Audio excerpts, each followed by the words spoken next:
안녕 친구들. 매일매일이 새롭고 설레는 날입니다. 그렇지 않나요? 그렇지 않다고? 알아요. 이해해요. 뭐든 쉽게 풀리지 않는 시절이라서 문제와 고민이 층층이 쌓여서 힘들 거예요. 그래도 오늘 하루 역시 새롭고 설레는 날입니다. 왜?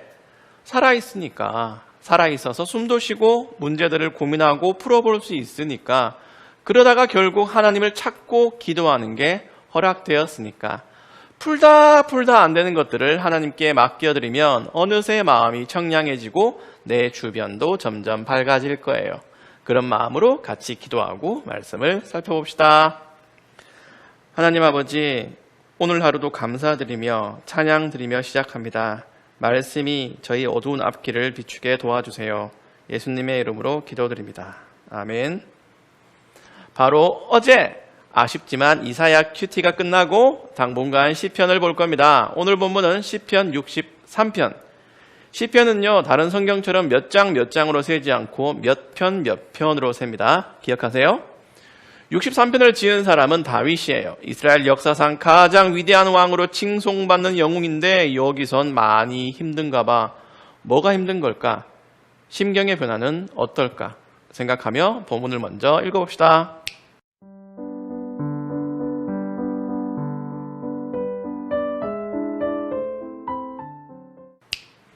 시편은 150편으로 구성된 악보집이에요. 잘 보면 악상 기호도 몇 단어 붙어 있어요. 오선지는 아니지만 나름 악보책의 형식을 갖추고 있죠. 그래요? 시편은 하나님께 올려드리는 노래책이에요. 어떤 노래는 짧고 어떤 노래는 정말 길어요. 뭘 노래했을까? 시편의 작사, 작곡자, 가수들은 언제 노래했지? 주제는 다양해요. 하나님의 영광, 찬양, 눈물, 감사 등. 그런데 그 중에 분량이 가장 많은 게 탄식과 저주야. 쉽게 말해서 시편은요, 상당 부분이 성질 내면서 부르는 노래, 투덜거리면서 부르는 노래, 저주하면서 부르는 노래예요. 이상하죠? 혼란스럽죠? 성경에 어떻게 그런 내용이 있지? 하지만 늘 그렇듯이 성경은 저주와 분노에서 끝나는 경우가 없어요. 그 감정들을 통해 뭔가 드러내죠. 여기도 그래요. 다윗이 지은 63편에는 목말라 죽겠다는 절박한 심정, 하나님 생각하며 잠들기, 저주하며 찬양하기라는 다양한 주제가 들어있는데 1절부터 4절 1문단이 하나님 찾기, 5절부터 8절까지 2문단이 하나님 발견, 9절부터 11절 3문단이 죽으라 원수들이에요. 1문단을 탐구해보세요. 다윗은 어떤 마음으로 하나님을 찾고 언제 하나님을 만났던 게 가장 좋았다고 추억하나요?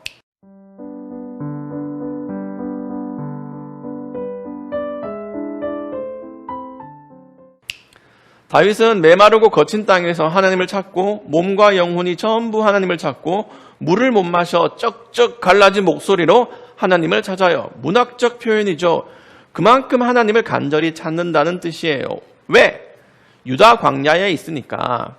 큐티책이 이게 좀 아쉬운 게 시편에서 제목은 중요한 내용을 암시하는데 그걸 빼놓았어요. 성경책으로 보면 다윗의 시 유다 광야에 있을 때라고 적혀 있어요. 광야, 즉 메마르고 거친 땅은 성경에서 여러 의미를 담고 있어요. 출애굽한 이스라엘 백성이 헤맨 곳, 선지자들 도피한 곳, 예수님이 시험 받으신 데가 모두 광야지요. 여러분도 특별한 의미를 지닌 실제 장소를 알고 있죠? 고향, 외가 때 첫 데이트 장소, 누구를 처음 만난 곳 등. 성경에서 광야는 사람이 살 데가 못 돼. 전갈, 독충, 일교차, 태양을 피하고 싶어. 광야야말로 여긴 어디? 나는 누구? 하는 장소야. 고독하고 외로워요. 거칠고 험해서 목숨을 위협하기도 하죠. 하지만 하나님과의 데이트 장소, 비로소 하나님을 찾게 되는 막다른 곳, 절망에서 희망을 발견하는 곳, 은혜가 빵빵하게 터지는 곳이기도 해요. 다윗은 큰 위기를 겪어서 광야로 도망한 것 같아. 그래서 목말라요 하나님 살려주세요 하는 심정으로 하나님을 찾아요. 그러다가 예전에 성전에서 하나님을 만났던 감격을 떠올리지요. 광야는 성전에서 멀리 떨어진 곳인데 하필 그 광야에서 성전을 추억해요. 그 기억 때문에 1문단에서 울지만 않아요. 3절에서 하나님의 사랑이 목숨보다 좋기에 내가 주를 찬양할 것입니다 라고 해요. 쉬운 성경 말고 개역 개정으로 그 유명한 주의 인자하심이 생명보다 나음으로 내 영혼이 주를 찬양할 것이라는 구절이에요. 주의 인자하심이 생명보다 낫다. 이게 광야에서 부르는 노래라는 건 느낌표 100만 개로 표시하세요. 다윗은요, 캐리어님이 발명한 저 위대한 에어컨 아래 파인애플 주스 빨대 꽂아 야무지게 빨면서 주의 인자하심이 생명보다 낫습니다. 압류라고 하는 게 아니에요. 목말라 죽을 것 같은 위기 속에서 마음이 절망하고 또 절망하고 밑바닥까지 내려앉아서 마음이 무너진 상태에서 하나님과의 기억을 떠올리면서 찬양하는 겁니다. 찬양은 이렇게 하는 거야. 텐션이 높은 상태에서 헤헤헤 크크크크크크 이렇게 기쁘게 찬양하는 것도 좋지만 초저기압 상태일 때도 주의 인자하심을 노래하는 게 찬양이에요. 너무 힘들지만 주의 인자하심이 생명보다 나음으로 내 영혼이 주를 찬양할 것입니다. 하는 것도 찬양이라는 말이에요.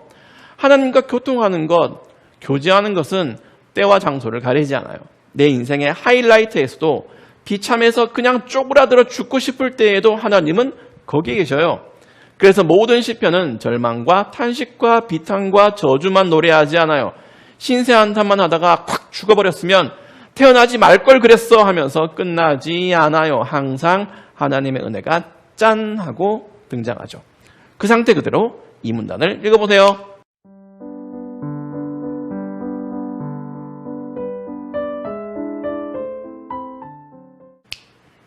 보세요. 넘버 좋아서 잠이 안 와. 심장이 바운스.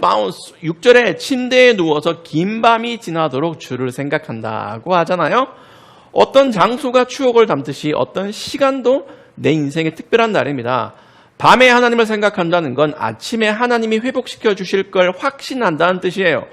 그렇게 고난의 밤이 깊을수록 구원의 아침이 싱그럽게 다가올 겁니다. 이게 정답이다. 신자는 이렇게 모든 시공간 속에서 하나님을 발견하고 그 안에서 위로받고 회복할 수 있는 존재입니다. 그래서 여러분이 내가 아무리 힘들어도 하얗게 밤을 새는 고민에 빠져 있어도 매일 하루가 새롭고 설레는 거예요. 그 열쇠를 손에 쥐고도 말씀을 앞에 두고도 주저앉아 있지 마세요. 울지 마세요. 하나님을 기억하고 찾지 않아서 그렇지 우리는 언제나 하나님을 찾고 도움을 얻을 수 있는 그분의 자녀입니다. 그런데 왜 산문단이 있지? 급발진하잖아. 무서워. 다 죽을 거야. 끔찍하게 죽을 거야. 왜 이러지? 하나님의 은혜를 맛보았으면 좀 관대해도 되잖아. 굳이 죽으라 해야 되나? 잘 보세요. 악인들은 자기 꾀에 넘어간 거예요. 다윗의 영혼까지 죽이려 했는데 도리어 자기들이 그렇게 된 거죠. 이건 단지 하나님이 다윗을 편애하시기 때문에 그렇게 하시는 게 아닙니다. 죄는 누가 짓더라도 하나님이 싫어하세요. 내가 하나님의 자녀라도 그래요. 11절에 왕이 하나님 안에서 기뻐할 것이니 드디어 다윗의 자존감이 회복되었어요. 그렇지, 내가 왕이었지. 그러면서 마지막에 거짓말하는 자들은 입을 닫아야 할 것이라고 경고하시죠. 오늘도 본문 안에서 다양한 모습의 하나님을 만났어요. 어떻게 적용할까 고민해 보세요.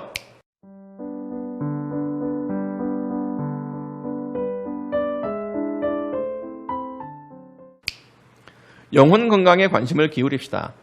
다윗도요, 내 영혼이 먼저 만족한다고 해요. 이건 정신승리가 아니에요. 술 취한 것도 아니야.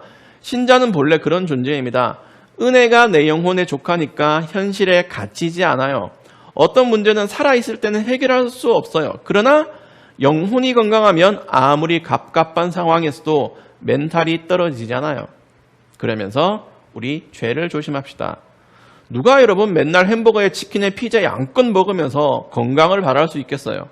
죄를 마음껏 들이키면서 경건하길 바라고 영혼이 건강하며 절망하지 않기를 바라면 안 됩니다. 죄를 멀리하는 중에 나의 목마름을 채워주는 하나님을 만나길 바라요. 기도합시다. 하나님 아버지, 매일 저희에게 주시는 날을 소중히 여기고 하나님과의 만남을 기대하게 도와주세요. 예수님의 이름으로 기도드립니다. 아멘.